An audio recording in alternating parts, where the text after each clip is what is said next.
Okay mga kababayan, Chris Ulo po at welcome back po ulit dito sa ating YouTube channel. Okay mga kababayan, update. Pag-usapan ho natin itong ginawang kabaklaan tuloy. Ginawang paghahamon ho ni Vice Mayor na ngayon ay acting mayor ho ng Davao City dahil ho ang kanyang tatay ay nakapiit pa ho sa impyerno. Sa impyerno tuloy. Nakapiit pa ho dyan sa dahig sa ICC Court. O ito mga kababayan, grabe halos ma-stress. Ano ba pwede natin itawag dito sa naramdaman? Nangyari dito ho kay Atty. Libayan, dito ho sa best friend ni Senador Rapi Tulfo. Ano ba pwede natin itawag? Na-stress? Na-depress? Na-turn off? Na-dismaya? Ano bang pwede natin itawag dito? At ito si Atty. Libayan ho mga kababayan, ito pinaparatangan, pinagkakamalan hong DD shit. Sabi niya hindi naman daw siya DD shit. Hindi malaman, actually hindi malaman kung anong kulay nito, no? Siguro lang talaga to si Atty. Libayan. Ito ngayon mga kababayan, sa unang pagkakataon ho, si Atty. Libayan, narinig ho natin kung gaano ho na dismaya dito ho kay kay Vice Barbie tuloy. Hindi ko kasi ang daming tawag ngayon dito kay Baste, Barbie, duwag, pinaka-kauna-unahang duwag na Bisaya raw sa Bisaya ng Pilipinas. Pakinggan nyo ho mga kababayan, ito ho si Atty. Libayan na kung saan talagang nasaktan siya, no? Talagang dismayado siya sa ginawa ho ni Baste. Kasi nga sabi ko sa inyo mga kababayan, isipin mo, nag-aya ka. Pinatulang ka. Nung pinatulang ka, gumawa ka ng kondisyon. Ano yun? Bakit? Tapos, yung mga pinagbababanggit niyang tao, wala pang kinalaman dun sa paghahamon niya. Tapos, yung klase ng kondisyon niya, yung kondisyon na kung saan, yung ibibigay niyang kondisyon, siguradong hindi matutuloy yung laban nila. Dahil nung binibigay niyang kondisyon, malayo sa katotohanan. Kasi, kung gusto mo talaga matuloy ang laban, magbibigay ka ng kondisyon na kung saan malapit sa katotohanan. Yung talagang alam mong magaganap. Yun naman ginawa ni General Torre. Hindi naman, actually, inulit nga natin, hindi kondisyon ang ginawa ni General Torre. Yung mga gusto lang daw mag-flex or magbigay ng funds para ho sa mangyayaring boxing, para maibigay ho sa mga nasalanta ho ng baha or bagyo. Walang sinabing, sa grupo ni Baste, bumuo muna kayo ng funds na halagang mga 20 milyon. Kapag nakabuo kayo ng funds na ganyan, tsaka ako kayo papatulan. Wala namang ginawang ganun. Yun ang kondisyon. Di ba? Walang sinabing ganun. Actually, matuloy or hindi ang laban, tuloy ang kanilang charity works. Pagbibigay ho ng ayuda sa mga nasalanta ng bagyo, baha. So, hindi yung kondisyon yun. Hindi kondisyon yun. Request lang ho yun. Okay, mga kababayan, itong kay Baste, talagang kondisyon. Kasi nagbibigay ho siya ng isang kondisyon na kung saan malayo sa katotohanan. Okay lang sana magbigay nga siya ng kondisyon, yung malapit sa katotohanan, pwede pa rin maganap. Nagbibigay ho siya ng kondisyon na kung saan alam niyang hindi mangyayari, para hindi mangyari ho yung laban. So, ano ito? Palusot 1.0 ho ito. Sa edad naman ho natin, siyempre, yung mga nakikinig ng politics, yung mga edad nito, 40, 50, 60 plus, halatang yung ganitong ginawang palusot, paliwanag, paghihingi ng kondisyon ni Baste, walang kwenta, walang laman. Halatang palusot 2.0 ba? Pakinggan nyo ito si Atty. Libayan, mga kababayan, best friend ni Senador Rapi. Tapang-tapang mo. Ikaw pa naghamon. Doon ako talagang Turn off. nadismaya.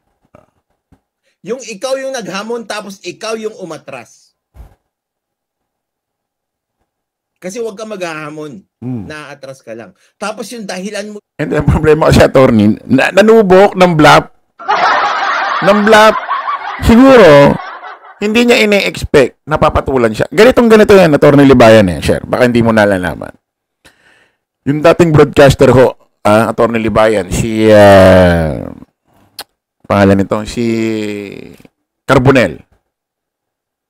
Broadcaster dati sa Davao. Nung kabataan nila, mga medyo kabata-bataan nila, hinamo ni Digong si Carbonell ng duelo, barilan, sa Davao. Ngayon, yung Carbonell na broadcaster na ngayon YouTuber ho,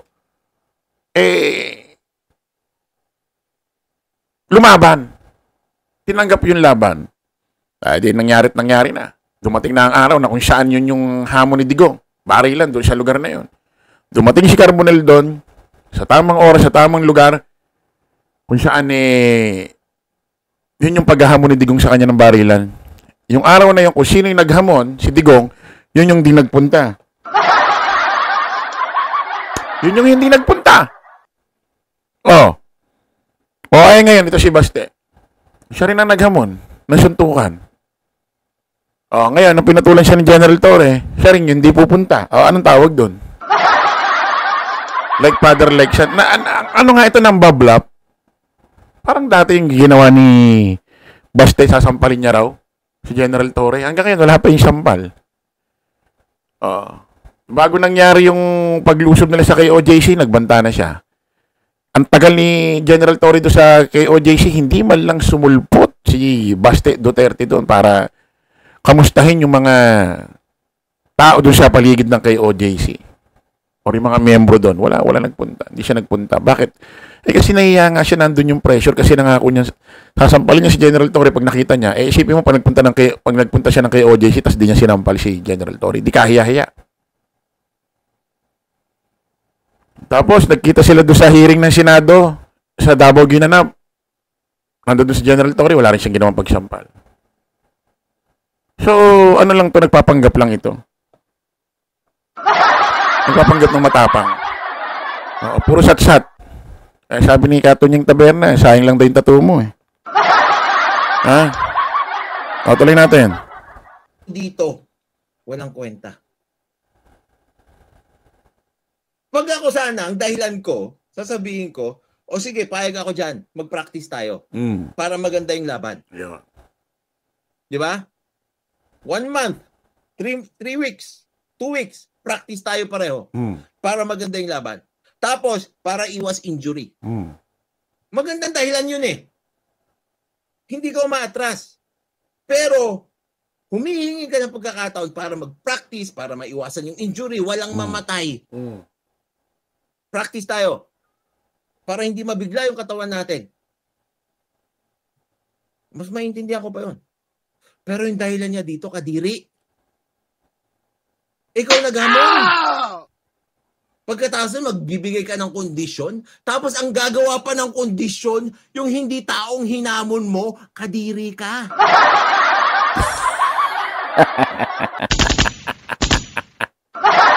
Alam mo, Vice Mayor, ang point dito ni Atty. Libay, nakukuha ko . Gumawa ka lang isang explanation or gusto mo magpalusot. Gusto mo gumawa ng kondisyon. Gusto mo magpalusot. Pero kung tutusin ka, dapat di ka na gumawa ng palusot kondisyon dahil ikaw na nga naghamon . Sumagot sa'yo, pinatulang ka, tapos magbibigay ka ng kondisyon. So, ang pangit. Parang, alam mo yun, parang nagbatuhan na kayo ng bola. Ang point dito ni Atty. Libay, nakukuha ko . Kung gusto mong palusot, gumawa ng katwiran. Sumagot ka, humingi ka ng kondisyon, paliwanag na kung saan. May kwenta yung dahilan, may kwenta yung sinasabi mo. Hindi katulad ng kondisyon paliwanag mo, parang nanggagaling sa isang immature na tao. Parang doon nanggagaling . Isipin mo, naghamon ka ng suntukan, pinatulan, tapos sasabihin mo, sige, papatulan kita. Pero kinakailangan sabihin mo doon sa amo mo, magpa-hair follicle test siya, pati doon sa mga elected official sa buong Pilipinas. Ano yun? Walang ka. Putik. Alam mo yung parang taong nagsalita ng may masabi lang kahit walang kakwenta-kwenta, okay na. Parang ganun . Parang ganun yung dati. Parang, alam mo yun, parang nagbigay ka ng paliwanag, explanation, kondisyon na kung saan napakalayo sa katotohanan. Sabi mo, putik, magpapa-hair follicle test ang lahat ng elected official. Maniwala pa ako, sabihin mo, pag pares tayong dalawang hair follicle test, yan pwede pa. Malapit sa katotohanan.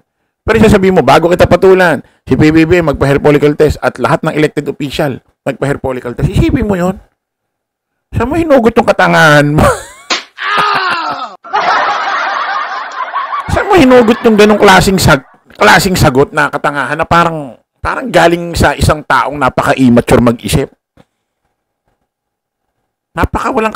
Walang kakwenta-kwentang katwiran. Maturingang vice mayor ka dyan. Maturingang vice mayor ka, yung reply mo sa isyong ito walang ka-value, walang laman, lugaw, walang kwenta, malabnaw, lahat, walang kwenta. In short, walang kahalaga-halaga. Wala tayong magagawa. Lulunukin na lang ito ng DDSit, ganitong klaseng sistema. Mapatunayan nila na supporter sila ng mga Duterte. Tuloy natin. Oh my goodness. Tignan nyo. Huwag kang mag-alala, Torre, kasi matagal ko na talaga gusto makabugbog ng unggoy. Huwag kang mag-alala, Torre. Kasi mas tagal ko na talagang gustong makabugbog ng unggoy. Ang hindi ko maintindihan, bakit gusto mo makabugbog ng unggoy? Bakit? Wala naman yatang tao na matagal nang gustong makabugbog ng unggoy. Di ba? Di ba ito yung sinasabi ko? Walang kalaman-laman, walang value, walang kwenta. Ang labnaw. Isipin mo, matagal ko nang gusto, o gagamitan mo ng isip, matagal ko nang gustong makabugbog ng unggoy. Bakit? Anong problema mo sa unggoy nung bata ka? Bakit parang galit ka sa unggoy? Anong meron? Di ba? Isipin mo sa edad mong yan, vice mayor ka. Ang iniisip mo, matagal ka nang gusto mong makabugbog ng unggoy. Mananakit ka pa ng unggoy. Bakit? Anong meron? Di ba, no? Parang napaka-immature ng mga sagot, katwiran, paliwanag. Napaka-immature. Nagmumukha lang parang may halaga yung sasabihin niya. Marami lang nag-aabang kasi vice mayor, anak ni Digong. Pero kung ito hindi anak ni Digong, hindi vice, wala ito. Wala ito. Paglaki mo sa Maynila, ito, baka walang pumansin dyan eh. Wala ito. Napaka-immature. Walang kakwenta-kwenta yung mga pinagsasasabi. Halatang hindi mo masabi kung isip bata or ano. Dahil nagtaon na si Vice Mayor Baste. Walang kakwenta-kwenta. Sinasabi ko nga sa inyo, yung ganitong klaseng salita, explanation, paliwanag ni Vice Mayor Baste Duterte. Parang ang dating, may masabi lang kahit wala nang kakwenta-kwenta. May masabi lang, okay na. Walang kwenta. Zero. Zero yung katwiran nito. Walang kahalaga-halaga. Unggoy. Out of the blue. Paano mo naisip yun? Parang, ang pangarap mo sa buhay, makabugbog ng unggoy. Paano mo naisip yun?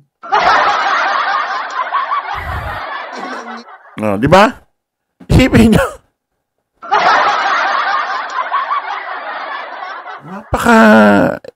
Isipin nyo mga kababayan yung ganitong paliwanag, explanation. Narinig ho natin galing ho sa isang vice mayor. Walang kakwenta-kwenta, no? Napaka-immature ho ng sagot. Sabi ko nga, anyway, yung mga ganitong klaseng pangyayari, paliwanag, wala. Lulunukin na lang ito ng mga DD-shit. Yung ganitong sistema, lulunukin na lang. Tatanggapin na lang nila ho yung kahiyayang ganitong nangyari. Kaya susunod, Vice Mayor, huwag ka basta naghahamon. Kasi sinasabi ko, ito nga police, naging general yan. Dumaan sa pagtitraining niya sa PNPA. May mga nangyari ng inkwentro bago niya narating ang posisyon niya. No? Ikaw, tanongin kita, paano ka naging Vice Mayor? Ha? Paano ka naging Vice Mayor? Ha? Sige nga. Paano? Training ka? Kaya huwag ka nang bablap. Ano na pala mo? Ha? Ano na pala mo? Kung tutuusin, ano ka ngayon eh? Biktima ka ng sarili mong krimen. Pinahiya mo mismo ang sarili mo dito. Ha? Nilubog mo ang sarili mo dito. Ha? Bukod pa doon, kahiya-hiya ang Davao ngayon.